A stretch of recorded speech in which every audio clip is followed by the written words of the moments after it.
किल्ला कोणी बघितलाय? कोण गेलेला आहे? नाही. कोणता? गेलेला आहे. सिंधुदुर्ग. सिंधुदुर्ग किल्ला गेलेला आहे? नाही. ओके, तर नीट ऐका मग. हा जो किल्ला आहे मालवणमध्ये, तो तुम्ही बघितला का?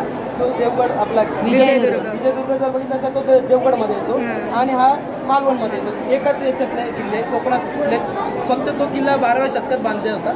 हा जो किल्ला बांधलाय तो शिवाजी महाराजांनी स्वतः देखरेखीत त्यांच्या बांधलेला किल्ला आहे.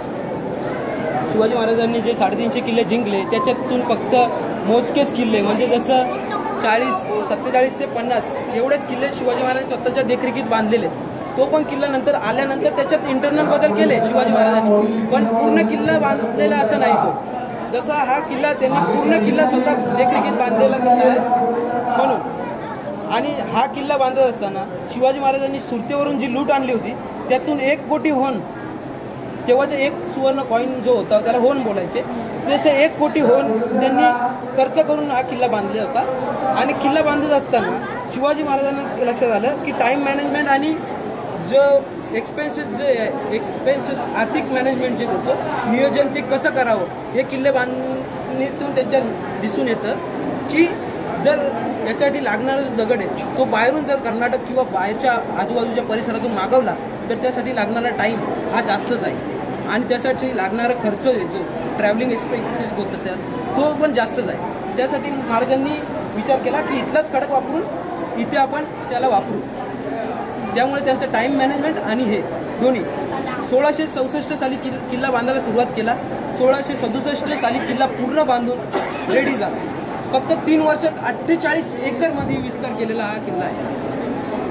आता जर तुम्ही बिल्डिंग बांधायला गेला तर तुम्हाला 4 वर्ष 4 ते 5 वर्ष जातात एक छोटी बिल्डिंग बांधायची झाली तर 48 एकरमध्ये त्यांनी 3 वर्षात किल्ला बांधला. आणि हे पूर्वी एक बेट होतं.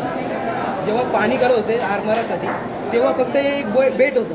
महाराजांच्या नजरेत झालं की हे समुद्र किनाऱ्यावर बेट असल्यामुळे याच्यावर खडक फक्त दिसत होता. पण त्यामुळे मग आपल्याला शत्रूवर नजर ठेवणं कोकण किनारपट्टीवरती हा किल्ला इम्पॉर्टंट ठरू शकतो बांधल्यावर, म्हणून त्यांनी हा किल्ल्याची स्थापना केली. स्थापना केल्यानंतर तुम्ही बघू शकता इथे जर बघताय तुम्ही तर याचा एंट्रन्स जर ही जेट्टी जर काढली साईडला काढली तर तुम्हाला समजेल की इथे पूर्ण तुम्ही किल्ला फिरला तरी तुम्हाला मुख्य एंट्रन्स कुठे आहे ते समजणार नाही. शत्रूला कधीही कळून येणार नाही की एंट्री आहे कुठून नक्की.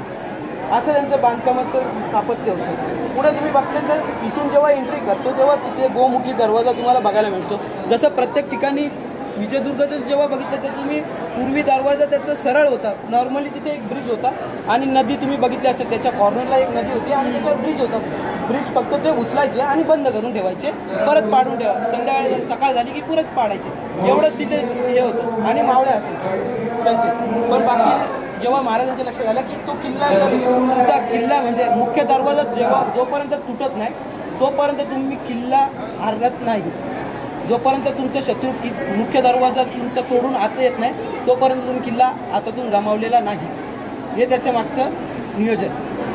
जर तुम्ही किल्ल्याला जर गोमुखी जर केला तर त्यातून हत्ती जरी आला तरी तो हत्ती टर्न मारून काही एवढा स्पीडला तो आतमध्ये जाऊ शकत नाही. किंवा मनुष्यबळ जरी त्यांनी ओंडके आणून जरी तोडण्याचा प्रयत्न केला दरवाजा तरी त्याला टर्न मारून तो पूर्ण प्रेशर त्याला ते जेवढा पाहिजे तो मिळणार नाही. आणि वरती इथे चौक्या दिलेल्या असायच्या जे आपले मावळे इकडून त्याच्यावर आक्रमण करण्यासाठी धनुष्यबाण किंवा दगडी गोळे हे ते सर्व त्याच्यातून तिथून हे करायचे. पुढे तुम्ही येतात तर इथे नगारखाना आहे.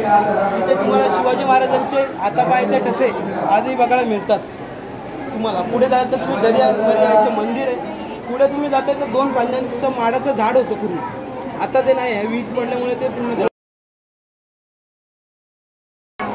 ते पुढे तुम्ही जातात तर तलावं दिसतील तुम्हाला गोड्या पाण्याची 12 महिने तशी 4 ते 5 तलावं तुम्हाला बघायला मिळतील इथे.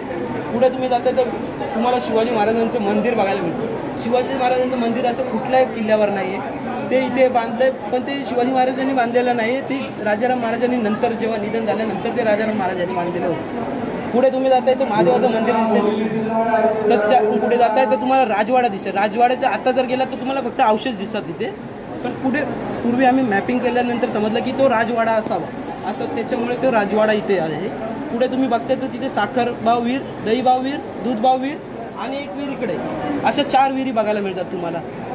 पुढे तुम्ही जाताय तर तुम्हाला भवानी आईचं मंदिर बघायला मिळतं. आणि जर तुम्ही इकडे बघताय तर बुरुज चौक्यांचं जर जे पहारेकरी होते त्यांना राहण्यासाठी इथे ते खोल्या हे बुरुजाच्या जवळच त्यांनी बांधलेल्या होत्या, कारण की जास्त लांब बांधल्यामुळे मग जर आतमध्ये येणं जाणं करणं कठीण नको व्हायला म्हणून त्यांनी जवळच बांधलं होतं. पुढे तुम्ही बघता निशाण काठी जे आहे ते 2 आहे, इथे एक इथे एक, कारण की जर ते उंचवट्याचं भाग असल्यामुळे तिथून पूर्ण परिसर तुमच्या देखरेखीत राहील, त्यासाठी त्यांनी तिथे हेरगिरी करण्यासाठी 2 निशाण बुरुज काठी ज्या होत्या त्या बांधल्या होत्या. पुढे तुम्ही बघता तिथे तर तुम्हाला चुना खडक यांचे अवशेष मिळतात, कारण की जे किल्ल्याला खडक वापरला तो इथलाच वापरल्यामुळे तिथे तुम्हाला बघायला मिळतात. पुढे तुम्ही बघताय तर तुम्हाला दगडी घाणा बघायला मिळेल. दगडी घाणा कशासाठी तर तो चुना, शिसर आणि जे गुळ हे वापरलं त्याला मिक्सर करण्यासाठी तो दगडी घाणा तिथे यूज केला जायचा. पुढे तुम्ही तिथे बघताय तर बुरुज चौकी किंवा 800 कोठारे हे सगळं तिकडे त्या कॉर्नरला तुम्हाला बघायला मिळतात. पुढे तिथेच तुम्हाला बघताय तर तुम्हाला तिथे एक गुप्त दरवाजा होता, याच कॉर्नरला तिथे गुप्त दरवाजा सुद्धा होता, कारण की जर शत्रू जर आला तर तुम्हाला तिथून निघता येईल. आणि तिथून जर बोटीने तुम्ही गेलात तर तुम्हाला देवबाग जवळ जे विजयदुर्ग जे आहे ते तुम्हाला तिथून जवळ आहे. मग तिथून तुम्ही शत्रूला मात देण्यासाठी आखणी करू शकता किंवा तिथून मग आपले मावळे बोलून त्याच्यावर अटॅक करू शकता, यासाठी ते करायचं. धन्यवाद. काय असेल समुद्र